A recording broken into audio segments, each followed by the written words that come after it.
The Maldron Hotel Friday Entertainment Rundown with IMC Cinemas. Thanks to Maldron Hotel Portlaoise. Midlands 103. Hi Carol, here's what's been happening in the world of music. A Eurovision tease seems to have baffled some fans. Organisers have shared a clip of crystal clear waters and golden beaches on Instagram with the caption, "We're thrilled to confirm the Caribbean is coming to the song contest." People quickly pointed out the obvious with one reply reading, "It's Eurovision, not World Vision." It would be the first appearance of a country outside Europe since Australia made its debut in 2015. Next up, Taylor Swift has broken Elvis Presley's record to become the solo artist with the most weeks at #1 on the Billboard album chart. Swift's re-release 1989 returned to #1 on the US album chart for a fifth time in the last week of 2023, putting her ahead of Presley's record of 67 weeks at the top spot. She now holds the record as a solo artist, but she is second overall behind the Beatles. Will she beat them too? Lastly, bad news for Britney Spears fans as reports are circulating that pop stars Charli XCX and Julia Michaels have been asked to write songs for a new album by the singer. However, Spears fully denied the claims, saying, "I will never return to the music industry." Instead, she said she has written more than 20 songs for other artists over the past 2 years, leading people to speculate whether or not she's using a false name. Thank you, Michael, for updating us on all things new music. And you do have a question for cinema tickets, I believe. Yes, so one lucky listener has a chance to win a night at the movies for two.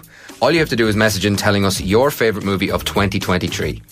Now, this is tricky. You said this to me a few minutes ago. I was thinking, I don't know, John Wick, Mission Impossible.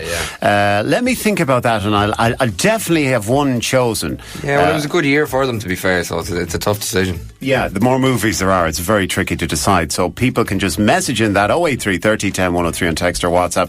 We'll catch up on those entries, maybe some of them in the next hour. And you're back at 1:30 to talk about series and movies. Catch you then, Michael.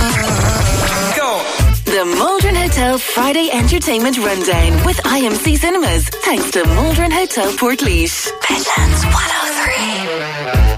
Carl, it's time to update your watch list with these series and movies. Netflix's new series Fool Me Once follows Maya Stern, who is trying to come to terms with the brutal murder of her husband Joe. But when Maya installs a nanny cam to keep an eye on her young daughter, she is shocked to see her husband, who she thought was dead. Meanwhile, Maya's niece and nephew, Abby and Daniel, are trying to find out the truth about their mother's murder several months earlier. Are the two cases connected? Next up, a trailer for a horror film featuring a killer dressed as Mickey Mouse has been released, 2 days after Disney lost the rights to an early version of the character. The independent movie depicts a masked murderer disguised as the beloved children's cartoon attacking a group of young people in an arcade. Finally, Universal overtakes Disney as the highest grossing studio at the 2023 box office. Universal, with films that included the Super Mario Bros. Movie, Oppenheimer and Megan, collected just over $4.9 billion in worldwide ticket sales, with Disney following closely at $4.83 billion. But for the first time in a long time, Disney didn't have one of the top 3 movies. Those spots belong to Warner Brothers' Barbie and Universal's The Super Mario Bros. Movie and Oppenheimer. Oh, thanks a lot for that, Michael. I was trying to think of the best movie. A load of people, and I'm kind of jumping in on this as well. Wonka,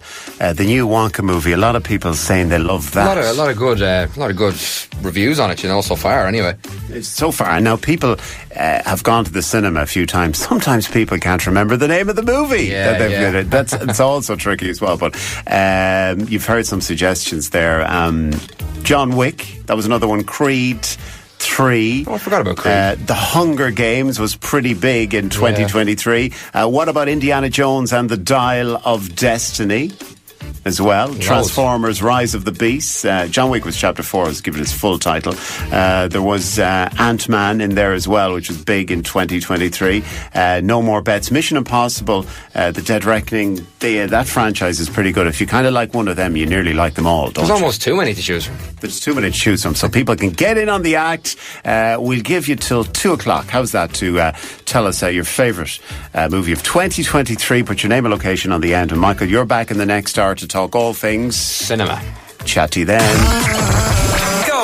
The Maldron Hotel Friday Entertainment Rundown with IMC Cinemas. Thanks to Maldron Hotel Portlaoise. Midlands 103. Carl, it's time for all things cinema news. This is with thanks to IMC Cinemas. This week's new releases are Night Swim and One Life. First up, we have Night Swim, which follows Ray Waller, a former Major League Baseball player forced into early retirement by a degenerative illness, who moves into a new home with his concerned wife, teenage daughter Izzy, and young son Elliot. Ray persuades Eve that the new home's shimmering backyard swimming pool will be fun for the kids and provide physical therapy for him. But a dark secret in the home's past will unleash a malevolent force that will drag the family under into the depths of inescapable terror. This movie is showing in Tullamore and Athlone. Next we have One Life. This movie shows the true story of Sir Nicholas Nicky Winton, a young London broker who, in the months leading up to World War II, rescued 669 predominantly Jewish children from the Nazis. 50 years later, it's 1988 and Nicky lives haunted by the fate of the children he wasn't able to bring to safety in England, always blaming himself for not doing more. For more information, check out midlands103.com, and this is with thanks to IMC Cinemas. Michael, thank you for all of the rundowns this afternoon. You're playing a blinder. By the way, I want to ask you something. Did you see Barbie? I did, yes. No, I didn't see it, but it's got thumbs up from everyone. Yeah, I don't know. It wasn't what I was expecting, but in a good way. I walked out. Overall, I enjoyed it. So, like, there's, I can't be sexist or whatever, but a man, no problem, will enjoy the movie. Yeah. Oh, absolutely, 100%. Yeah, 100%. Now we do have a winner. Let me have a look. And the reason I'm talking about Barbie is the movie that our winner enjoyed so much so, a bit like the song, they went to see it twice. Grania Shiel is in Monasterevin in County Kildare listening to the afternoon show this afternoon, and Barbie was for her, and she gets her IMC cinema tickets. What about that, Michael? Congratulations, well done. That's a fair deal. Thanks again to the Malvern Hotel in Portlaoise and IMC Cinemas for joining us on Friday's Entertainment Rundown. And Michael Cannon, have a great weekend. You too. The Malvern Hotel Friday Entertainment Rundown. Thanks to Malvern Hotel Portlaoise. Revving up your taste buds with daily carvery. Open from 12:30 to 3 p.m. MaldronHotelPortlaoise.com. Midlands 103.